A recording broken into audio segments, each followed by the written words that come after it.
ધારાસભ્યોની અવગણના કરી રહ્યા છે। અધિકારીઓ ધારાસભ્યો સાથે સમન્વય સાધવાનું નથી સમજતા જરૂરી। જિલ્લા પ્રભારી મંત્રી અર્જુન મોઢવાડિયા સામે ધારાસભ્યએ બળાપો ઠાલવ્યો। જાલોદના ધારાસભ્યએ અર્જુન મોઢવાડિયાને ફરિયાદ કરી તો ડીડીઓ ધારાસભ્યને કંઈ ન ગણતા હોવાનું ધારાસભ્ય મહેશ ભુરિયાએ કહ્યું। અર્જુન મોઢવાડિયાએ અધિકારીઓને ધારાસભ્ય સાથે સંકલન સાધવાની સૂચના આપી તો ધારાસભ્ય સાથે બેઠક કરીને સમસ્યાનું સમાધાન કરવાના આદેશ આપ્યા છે। બચુભાઈ ખાબડના દીકરાના કૌભાંડ પછી દાહોદમાં અધિકારીઓ કડક બન્યાની અત્યારે સ્થિતિ ઉભી થઈ રહી છે, પણ અત્યારે પરિસ્થિતિ એ ઉભી થઈ છે કે આ ધારાસભ્યોનો એ બળાપો છે કે અધિકારીઓ સાંભળતા નથી અને અર્જુન મોઢવાડિયાને ફરિયાદ કરી છે। કરવાથી કામ થવાનું નથી। દાહોદ જિલ્લો ગરીબ છેવાડાનો જિલ્લો છે, ટ્રાઇબલ જિલ્લો છે અને સરકાર ભારત સરકાર રાજ્ય અનેકવિધ યોજનાઓ નાખે છે અને યોજનાઓ થકી ગરીબોનો વિકાસ માટે ગ્રાન્ટો આપે છે અને અલગ અલગ એડે ગ્રાન્ટ આવે છે। આપણે કરીએ એના માટે તમે મનરેગા માટે માન્ય મંત્રી સાહેબ માન્ય પ્રભારી સાહેબ એવું છે, અધિકારીઓને એવું છે, અધિકારી શાસન ચલાવે છે। ધારાસભ્યોને કોઈ પ્રોટોકોલ પણ ધરાવતા નથી। ધારાસભ્યોને એવું છે, અધિકારીઓને સામે અધિકારી તમારા કરતા તમારો જયારે નોકરી નહીં મળી ને એ દિવસથી હું 1993 થી સરકાર ચલાવું। સરકારમાં હું આજ દિન સુધી એ માણસનો ગુણ વિષય છે। હું સરકારમાં હું ભાગીદારી છે મારી। તમને જેટલું જ્ઞાન નથી ને એટલું અમે ગરીબોની સેવા કરી છે। તમારી વાત સાચી, કશું નથી સાંભળતા સાહેબ। હું એમ કહું છું એના માટે સોલ્યુશન આપી તમે પ્રભારી જેવા પ્રશ્નો ઉભા થવાનું કારણ આ અધિકારી જ છે। અધિકારીને પદાધિકારીનો સમન્વય ન જળવાય તો દિન પ્રતિદિન પ્રશ્નો ઉભા થવાના છે। પ્રશ્ન હલ કરવાની બદલે અધિકારીઓ પ્રશ્નો ઉભા કરે। તો આજ મુદ્દે સંવાદદાતા ઉત્સવ પંચાલ ફોનલાઈન પર જોડાઈ ગયા છે। ઉત્સવ, દાહોદમાં અધિકારીઓ ભાજપના ધારાસભ્યોની અવગણના કરી રહી છે એવી એક રાવ ઉઠી છે। અધિકારીઓ ધારાસભ્યો સાથે સમન્વય સાધવાનું હવે જરૂરી નથી સમજતા। શા માટે ધારાસભ્ય બળાપો ઠાલવી રહ્યા છે? એવી તો કેવી પરિસ્થિતિનું નિર્માણ થયું છે કે જેના કારણે અધિકારીઓ ધારાસભ્યનું પણ નથી સાંભળી રહ્યા?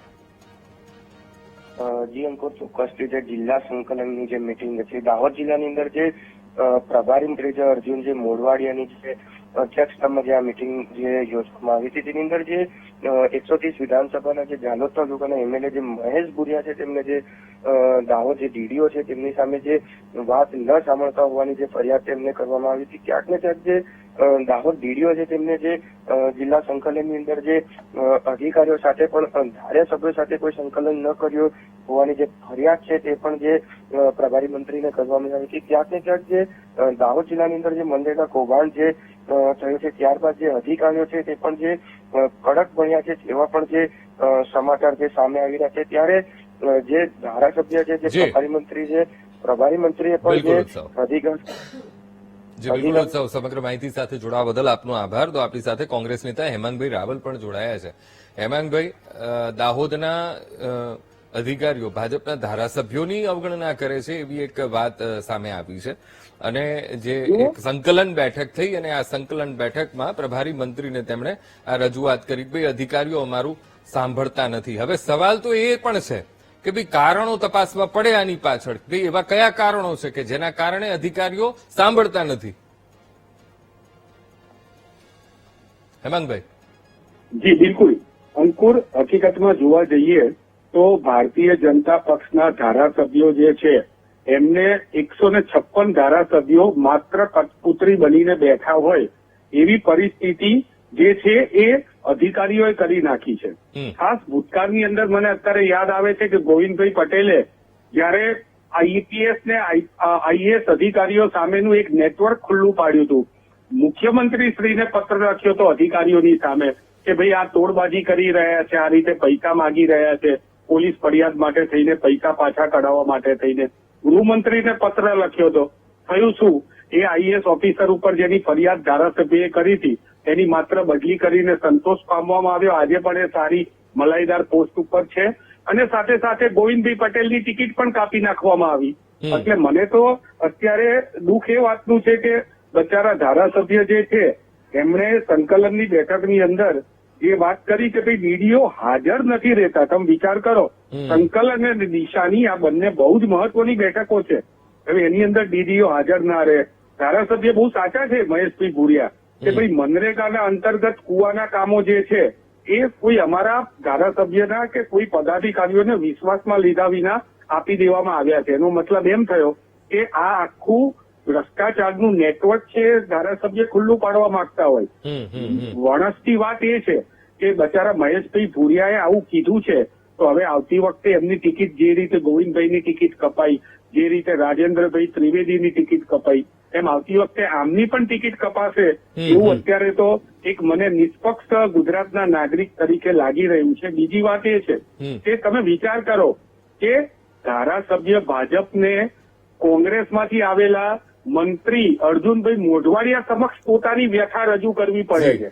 કોઈ ભારતીય જનતા પક્ષના મંત્રીઓ જે છે એમની આગળ પણ આ કદાચ ભૂતકાળમાં વ્યથા રજૂ કરી ચૂક્યા હોય, પરંતુ એમને કોઈએ ભાવ નહીં આપ્યો હોય અને આ અધિકારીઓનું રાજ થઈ ગયું છે. આની સામે કોંગ્રેસના અંકુર કોઈ પણ અમારા ધારાસભ્ય હોય, કોંગ્રેસના પ્રમુખ અમિતભાઈ ચાવડા હોય, વિધાનસભા વિરોધ પક્ષના નેતા ડોક્ટર તુષાર ચૌધરી હોય, લડાયક નેતા અમારા જિગ્નેશભાઈ મેવાણી હોય, કિરીટભાઈ પટેલ હોય, અમરેશજી ઠાકોરથી સહિતના જેટલા ધારાસભ્યો છે, અનંતભાઈ હોય, અમારા પ્રશ્નો કેમ પતી જાય છે, અમારા પ્રશ્નો કેમ અમે કરીએ છીએ પ્રજા માટેના, તો સંકલનની અંદર ધ્યાન આપવું પડે છે.